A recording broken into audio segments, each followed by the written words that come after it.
Hi, hello, నమస్తే, వనక్కం, సలాం అలైకుం. Welcome to Kumar vlogs. మీ ముందుకైతే ఇవాళ సరికొత్త వీడియోతో అయితే వచ్చామండి. ఇది వచ్చేసి విజయనగరం అండి. విజయనగరం ఎలా ఉంటుంది ఏంటి అనేది ఇప్పుడైతే కనుక ఈ వీడియోలో చూద్దాము. అని విజయనగరం హిస్టరీ చూసుకుంటే కనుక ఇది మనకి సిఈ నుంచి ఉందండి. ఎప్పుడు అంటే 700-800 సిఈ దగ్గర నుంచి ఉంది. ఇది ఫస్ట్ లో వచ్చేసి కళింగ రాజుల నుంచి అయితే స్టార్ట్ అయినట్టు మనకి చరిత్ర చెప్తుంది. అలాగే గంగవంశం, ఆ తర్వాత శాతవాహనులు, చోళులు, ఆ తర్వాత ఒడిస్సా గజపతి రాజులు, ఇలా అందరూ దీనిపై అయితే పరిపాలించడం అయితే జరిగిందండి. 1713 అయితే గనక మనకి పశుపతి పెద్ద విజయ రామరాజు అనే రాజు ఎవరైతే ఉన్నారో ఆయన విజయనగర సంస్థాపాన్ని స్థాపించారండి. ఆ తర్వాత వాళ్ళు 1757లో యుద్ధం చేయడం జరిగింది బ్రిటిష్ రాజులతోటి. అది ఆల్మోస్ట్ లైక్ 30 ఇయర్స్ అయితే గనక ఆ యుద్ధం కంటిన్యూ అయింది. 1879లో రాజులైతే గనక మనకి మహారాజా కళాశాల అనే ఒకటి స్థాపించారండి. అది వచ్చేసి మనకి ఏపీలో అత్యంత పురాతనమైన కాలేజ్. ఇప్పటికి కూడా స్టిల్ రన్ అవుతుంది. 1947 స్వాతంత్రం తర్వాత అయితే గనక ఈ విజయనగర సంస్థానం ఏదైతే ఉందో దాన్ని భారతదేశంలో అయితే విలీనం చేయడం అయితే జరిగింది. అప్పటి రాజు ఆయన మహారాజు గారు పెద్ద కుమారుడు అశోక్ గజపతి రాజు గారు అయితే ఇప్పుడు కూడా ఉన్నారండి. ఆయన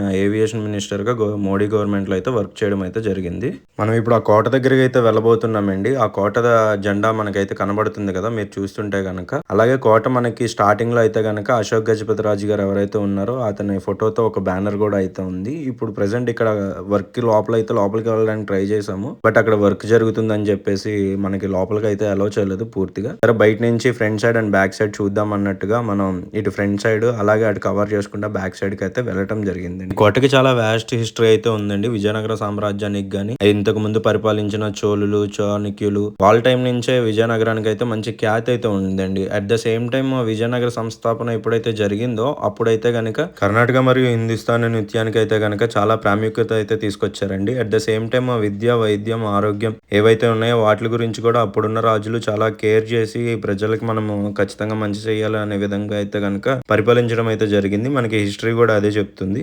ఇక్కడ మనం ఎటువైపు చూసుకున్నా కానీ కోట గోడలు అయితే కనబడుతున్నాయి. అలాగే అప్పట్లో వాళ్ళు యూజ్ చేసిన జెండా సింబల్స్ ఏవైతే ఉంటాయో ఆ జెండా సింబల్ని అయితే మనం చూడొచ్చండి. కొంచెం జూమ్ చేసి చూడండి, కనబడుతుంది. అలాగే ఇది మనకి కోట పక్కన ఉండే ప్రహరీ గోడ లాంటిది అనమాట. అట్ ద సేమ్ టైం ఈ కోట చుట్టూ ఒక పార్క్ లాంటిది అయితే నిర్మించడం అయితే జరిగిందండి. ఈ కోట అయితే గనక 1700 శతాబ్దాల్లో అయితే గనక నిర్మించడం అయితే జరిగిందండి. మనం ఇప్పుడు బ్యాక్ సైడ్ కి అయితే వచ్చామండి. బ్యాక్ సైడ్ నుంచి లోపలికి అయితే వెళ్తున్నాము. మనకి ఆ ఎదురు బస్సు చూస్తే గనక అది మహారాజా కాలేజ్ యొక్క బస్సు అండి. మనం బయటకు వచ్చినాక అయితే గనక ఇక్కడ ఒక వనం ఉంది. అందులో ఆ రాజులు ఎవరైతే ఉన్నారో ఆ రాజులకు సంబంధించిందండి. మనం ఇప్పుడైతే గంట స్తంభం దగ్గరికి అయితే వెళ్తున్నామండి. గంట స్తంభం వచ్చేసి అప్పుడు రాజుల టైంలో ఏదైతే పనివేళలు ఉంటాయో ఆ పనివేళలు ఈ గంట స్తంభమే నిర్ణయించేది అనమాట. టైం తెలిపేది అందరికి, అక్కడ ఉన్న వర్కర్స్ వాళ్ళందరికీ షిఫ్ట్ చేంజ్ అవ్వడానికి. అలాగే దాని పక్కన మనకి ఉమాల్ ఎస్సీ అని చెప్పేసి 1980లో స్థాపించిన ఉమాల్ ఎస్సీ ఉంటుందండి. ఇక్కడ టేస్ట్ అయితే చాలా బాగుంది. నేను తీసుకోవడం అయితే జరిగింది. అండ్ వీళ్ళు ఎటువంటి మిషనరీస్ వాడుకోకుండా వాళ్ళు